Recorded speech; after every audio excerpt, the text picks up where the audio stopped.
कलाकारांचो त्यांचे रिपोर्ट दिले ते सगळे रिपोर्ट आम्ही घेतले, दोन्ही कमिटीचे घेतले, टास्क फोर्स पहिली अपॉइंट केली घेतली, दुसरी घेतली, सगळी कामां रेक्टिफाय करपाक लायले, जे तेंच्यांनी सजेशन्स दिला, पूण त्यांचो साऊंड इंजिनियर असलो, लायट इंजिनियर असलो, त्या सगळ्यांची सजेशन्स घेतल्या, तांकां जसा पळय ते सगळे रेक्टिफाय करपाक लायतले. त्याच कॉन्ट्रॅक्टराच्या या म्हणजे टेंडरिंग प्रोसेसिंगान जी कामां असली तोच टेंडर परत करतलो विदाउट फ्री, म्हणजे विदाउट एनी कॉस्ट.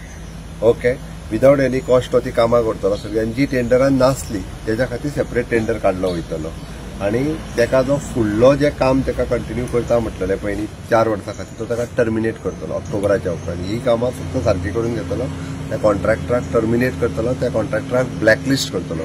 बट त्याच्या पयलीं तेजी पनिशमेंट आसा तशी सगळी कामां करून घेवपाक जाय. तेणी जे सगळे पयशे दिवपाचे असले पळय, म्हणजे आमी तेका पेमेंट उरला करपाचो, तेका पेमेंट करचे ना. तेका एवरी इयर कितें तरी तेका एएमसी करपाक काडलो, एएमसी करूंक आनी तेका दवरिना, पुरो जाता तो, बंद जालो, तेका ब्लॅकलिस्ट करता कंप्लिटली. बट कामां ऑक्टोबर पर्यंत तेच्या कडल्यान सगळी कामां करून घेवन सोंपयता.